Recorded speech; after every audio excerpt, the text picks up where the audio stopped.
Presidente da Caixa otimista quanto à negociação do terreno do gasômetro e abre o jogo em entrevista. Deputado tenta convencer prefeitura a ajudar o Flamengo na compra do terreno. Flamengo bate recorde bilionário de receita em 2023. Caminho livre para Oscar no Flamengo. Rapaz, tem time que desistiu do Oscar aí. Sondagem confirmada por Gonzalo Montiel. Tite pede a contratação de jogador do Internacional e equipe de Tite faz planejamento para diminuir efeitos da altitude. Essas e outras notícias você acompanha agora aqui no canal Paparazzo Rubro Negro, com um oferecimento aí também. Cara, a gente tem muitos patrocinadores aí. Galera, também pode entrar no nosso canal do WhatsApp, mas eu quero começar daquele jeito. Fala, galera, saudações rubro-negras. Isso aqui é Flamengo. Muito bem-vindos ao canal Paparazzo Rubro Negro. Você que está chegando aqui, eu convido a seguir, curtir, compartilhar em todas as plataformas. Você que está no YouTube, você também pode se inscrever aqui no botãozinho, tá aqui embaixo, acionar a notificação do sininho, deixar aquele like maroto no vídeo. A gente chega aqui com muita informação, sempre trazendo muita coisa para vocês, e a gente já chega com boa notícia falando com relação à recuperação do volante Gerson, que está sendo classificada como excelente, segundo a jornalista Raíza Simplício. Tá? O catéter implementado no camisa 8 deve ser retirado em breve. O atleta de 26 anos, inclusive, vem realizando aí algumas atividades leves no CT Ninho do Urubu, e o Gerson está sendo aí preparado e avaliado pelo departamento médico do Flamengo semanalmente para saber quando estará de volta aos gramados. A gente torce muito por esse retorno aí, o mais breve possível do Gerson, né? E mesmo se recuperando, o Coringa é figurinha marcada no Maracanã para acompanhar os jogos do Mengão. Então a gente, né, tem aí os torcedores do Flamengo se movimentando, mandando mensagem pro Gerson. É muito querido aí pela torcida do Flamengo, mesmo com o momento aí que o De La Cruz está melhor e tudo mais. Mas vamos falar de mercado da bola. Uma fonte ligada à diretoria do Flamengo nos posicionou sobre o lateral direito argentino Gonzalo Montiel. A gente teve a resposta que a diretoria do Flamengo sondou no início do ano, tá? No início desse ano, sondou o Gonzalo Montiel, mas eles acabaram priorizando outras posições. É um nome muito bem avaliado, mas depende das condições, tá? Então, foi nos passado que é um nome bem avaliado pelo Flamengo. E também falar que se o Thiago Maia deixou o Flamengo para jogar no Internacional, o meia Maurício pode fazer o caminho inverso. De acordo com o jornalista Wilson Pimentel, o Flamengo entrou de vez na tentativa de contratar o atleta que está se destacando desde 2023 no Beira-Rio. Além do mais, né, o Flamengo também tenta essa contratação e tem concorrência, por exemplo, do Botafogo, que também está de olho no meia, né? Meia do Internacional, fez inclusive gol contra a gente aí no Campeonato Brasileiro passado, é importante a gente salientar, né? E conforme publicado aí pelo Wilson Pimentel, o Inter, diante disso, estipulou aí o valor de 9,5 milhões de euros, tá? 51,6 milhões de reais na cotação atual, por 50% dos direitos econômicos, então, do Maurício. O jogador é um pedido de Tite, né, técnico aí do Flamengo, mas o montante ainda é considerado alto dentro da Gávea, tá? Conversas podem acontecer no início da janela especial, que dura de 1º de abril a 19, tá? Então o Flamengo pode contratar esses jogadores que estão em atividade nos campeonatos estaduais.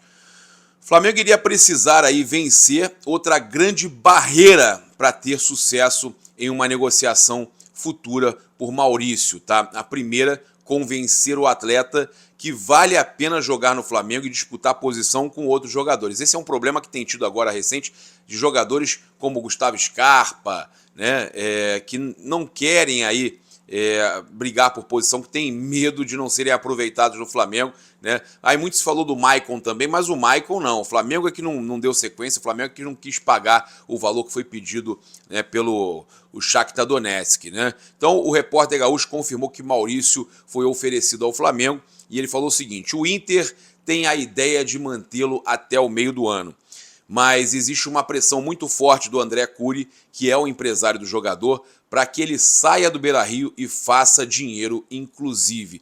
Curi vem tentando lugares na Europa e também no Flamengo, tá? Então, informação aí, né, recente também de Alexandre Ernest, né, que cobre o dia a dia do Inter em seu canal no YouTube.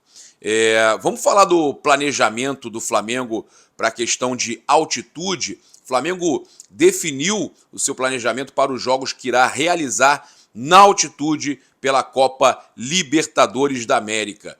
Segundo o Globo Esporte, né, para o primeiro duelo diante do Milionários da Colômbia, em Bogotá, na terça-feira, dia 2 de abril, estaremos lá, inclusive, a delegação rubro-negra embarca no domingo, logo depois, né, dia seguinte do primeiro jogo da final contra o Nova Iguaçu. O horário do jogo de ida da final do Campeonato Carioca foi marcado para as 17 horas do sábado, dia 30. E aí foi alinhado pela diretoria do Flamengo em conjunto com a Ferge, né, que esse horário seria às 17 para justamente dar tempo de um planejamento melhor para o Flamengo. Com isso, os jogadores se reapresentam na tarde de domingo, 31, treinam e seguem viagem para Bogotá, tá? Na segunda-feira, dia 1º, o Flamengo treinará na capital colombiana, que possui altitude de 2.640 metros, tá? O antigo CT da seleção colombiana. O foco da comissão técnica de Tite é adaptar os atletas à velocidade maior da bola, visto que a altitude não é tão elevada neste local. A gente está falando de Bogotá, tá? Mas aí depois tem um outro jogo na altitude. O jogo contra o Bolívar cai numa quarta-feira, 24 de abril, e o Flamengo embarcará na véspera para Santa Cruz de la Sierra, que fica a apenas 400 metros acima do nível do mar, tá? Então, o Flamengo terá o primeiro contato, aí no caso com a altitude de 3.640 metros, apenas no dia da partida. Repetindo, então, uma estratégia realizada em 2019, quando o Flamengo enfrentou o San José, na Bolívia, né? Então, o Flamengo ganhou o jogo na estreia da Libertadores, 1-0, gol do Gabigol, e chegou em cima da hora da partida também. O Flamengo, por sua vez, tem como ideia contar permanentemente com uma ambulância e alugar cilindros de oxigênio para precaução. A delegação vai embarcar para o Rio de Janeiro logo após o jogo, apenas esperando algumas horas para diminuir o impacto da altitude, tá? Então, a gente sabe que a altitude é devastadora, né? E o Flamengo, então, lutando aí para que os jogadores se recuperem o quanto antes e não tenham nenhuma sequela aí, né? Problema para o segundo jogo da final do Campeonato Carioca no jogo de Bogotá e para a sequência aí também depois do jogo contra o Bolívar, né, na altitude. Vamos falar de estádio.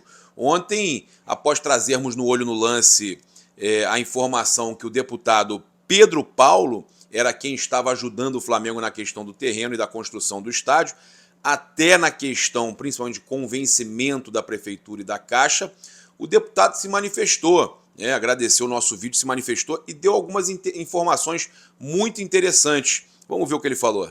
Fala, paparazzo, tava aqui trabalhando, de repente vi o teu vídeo, cara. Obrigado pelo registro, tá? Queria te agradecer aí, realmente essa é uma defesa que eu faço. Primeiro, obviamente, que eu sou flamenguista, você sabe, mas também, cara, porque eu acredito que o estádio vai ser importantíssimo para o Flamengo. Não dá para imaginar um time do tamanho do Flamengo sem um estádio, sem um caldeirão.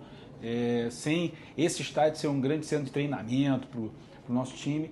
Mas também tem um aspecto que eu sempre falei em todas as entrevistas que eu dei, é a importância para a cidade. Eu acho que aquilo ali tem um potencial, esse estádio, naquela localização. É claro que a gente tem dificuldade de trânsito, etc. Mas tem um potencial para ser um novo centro turístico. Por isso que eu falava aquela história de cidade do Flamengo, distrito do futebol, porque eu não tenho nenhuma dúvida, ainda mais que o terminal Gentileza que o Eduardo fez agora, eu não tenho nenhuma dúvida. Agora, tem várias pessoas falando sobre estudos e tal, isso é legal, mas tem um ponto que é fundamental. Eu acho que tem um caminho que a diretoria está percorrendo, e eu tenho o maior respeito com todo o time ali, sabe estruturar projetos e tal, mas tem um ponto que é o seguinte, tem que ter uma articulação com o prefeito, com o governador. Por exemplo, no caso com a prefeitura, eu sempre falei isso, para que o Flamengo vai querer heroicamente pagar 180 e poucos milhões naquele terreno, se a gente pode, com uma solução urbana, reduzir esse custo para o Flamengo e ser bom para todo mundo, ser bom para a Caixa, ser bom para o Flamengo, ser bom para a cidade. Então, é só chamar atenção com isso, mas eu acho que está no caminho, tem que ter projeto. Se não tiver projeto com boa estimativa de custo, você vê impacto de trânsito, descontaminação, toda essa história que eu acho que vocês já estão acompanhando, mas sem projeto e sem esse entendimento que o estádio pode ser muito mais do que simplesmente construir, botar um estádio ali de 70, 100 mil lugares, mas um projeto para a cidade e chamando esses parceiros, articulando, prefeitura, governo, Caixa e governo federal, acho que a gente tem condição sim de ter esse projeto saindo. Mas obrigado pelo teu registro aí e vou seguir na luta porque eu acredito que esse sonho pode virar realidade para a nossa nação. Valeu, abraço.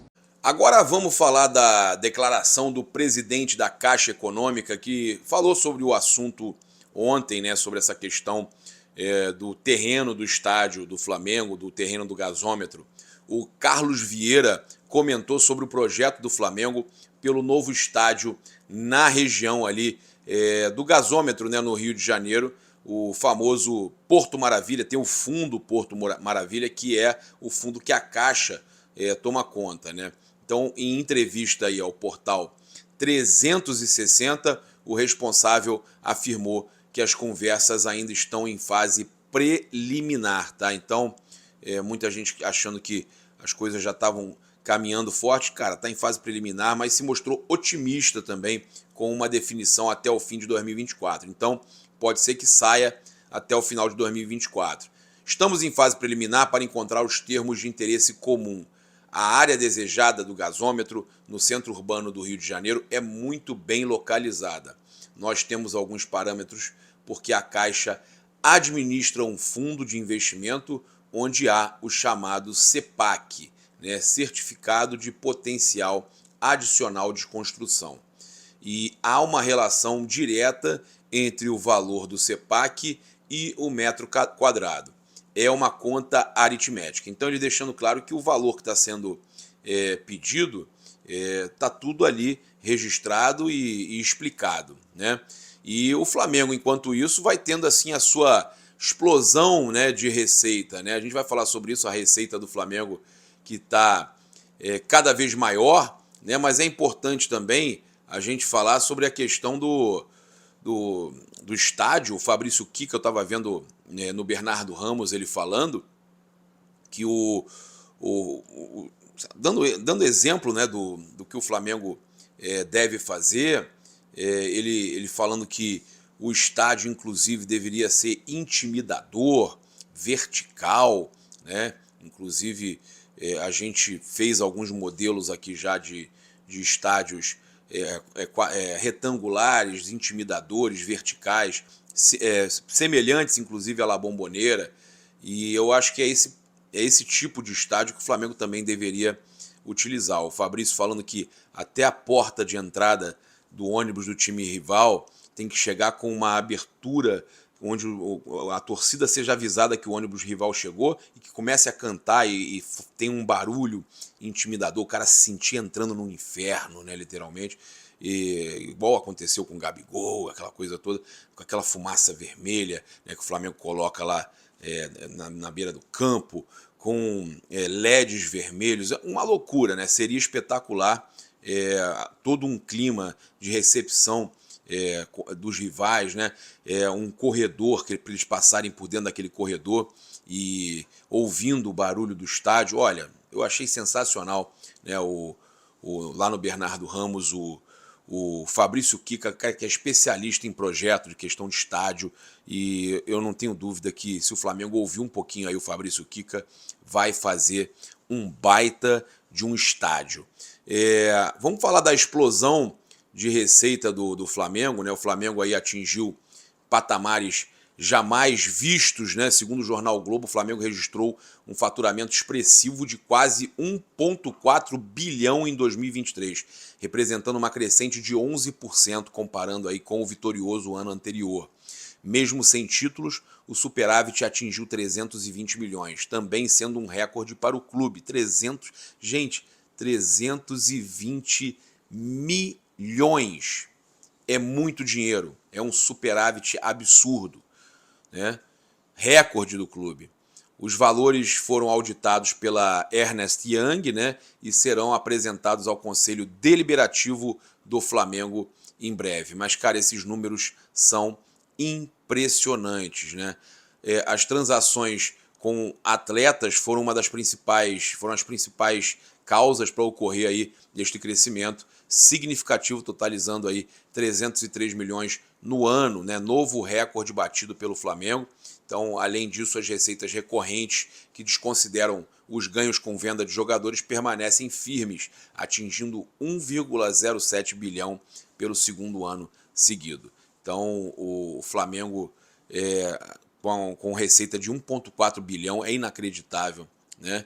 A gente fica impressionado com o poderio financeiro que tem o Flamengo. Olha, o Inter negou negócio com o Oscar e abriu caminho para o Flamengo, né? O meio-campista tem se aproximado aí de um retorno ao futebol brasileiro e o Flamengo segue aí de olho, né? O Marcos Braz tem esse desejo de contratar o Oscar, né? O Xangai ele não vai renovar no Xangai, não fica na China, né? O Flamengo tem tido aí concorrência. O Oscar já decidiu que irá retornar ao Brasil em 2025. A não ser que vá para a Europa, o jogador não só não renovará com o Xangai Port, como já pensou aí, né, em vir para o Brasil ou algum clube europeu, né? Algumas equipes estão de olho, o Flamengo é uma delas, o Braz já deixou claro que tem o desejo de contratar o jogador, né, mas o Cartola lá do Inter descartou, né, o Dalton Schmidt, né, vice-presidente do Inter, concedeu entrevista à Rádio Guaíba e descartou no momento qualquer possibilidade de conseguir a contratação do Oscar. E aí o caminho fica mais escancarado aí ao Flamengo. Será que vem para o Flamengo? Você gostaria, torcedor? Comenta aqui, vou gostar de ler o teu comentário. Ele falou o seguinte: Colorado não negocia a contratação do Oscar. Existe um respeito por tudo que o ex-Chelsea fez com a camisa gaúcha, mas não está sendo pauta neste momento, o que pode ser uma boa para o Flamengo, tá? Então, Oscar foi um jogador importante para o Inter, tem um carinho enorme pelo Colorado, sendo muito honesto, este nome não está em pauta no Inter hoje. Estamos focados no agora, no jogo de segunda, por hora o Oscar fica em espera, tá? Então, a gente teve aí o dirigente do Internacional descartando. A gente teve também, né, o Diogo Lemos, que é do Conselho do Futebol do Flamengo, fazendo aí uma postagem no Twitter falando sobre o balanço, né, do Flamengo.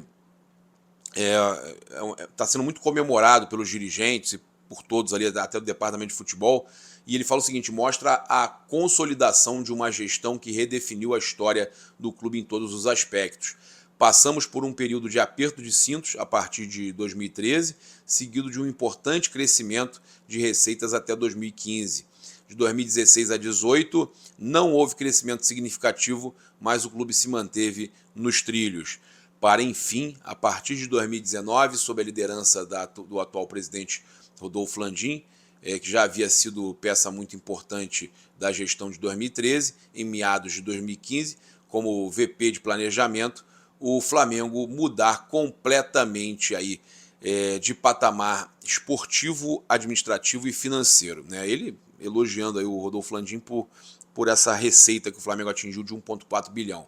gestão aí com nova mentalidade, que com uma eficiente montagem de elenco, vendendo mais que comprando, desde que assumiu, possibilitou grandes conquistas, né, e o surgimento de novos ídolos, valorização da marca, maior atratividade, mais público, mais premiação, mais ST, mais parceiros. O ST ele oscila, né?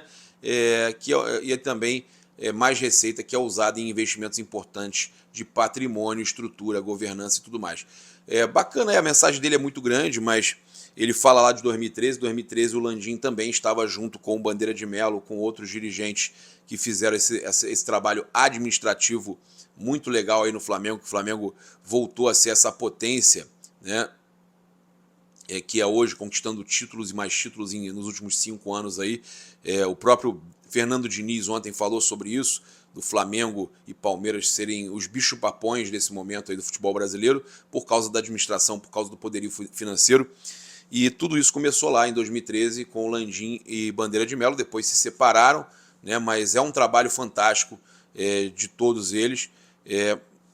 Teve aí um momento difícil também na pandemia, né, que diminuiu também bastante a receita. O Flamengo teve que, de novo, colocar o pé no freio. Teve a questão também da tragédia, que acho que mancha as duas diretorias, não só a do Bandeira, como também a do Landim. Foi uma situação que aconteceu muito chata. Hoje, inclusive, tem viralizado muito esse documentário do Netflix, eu ainda não assisti, mas eu sei que é muito triste, né? E a gente fica chateado desse tipo de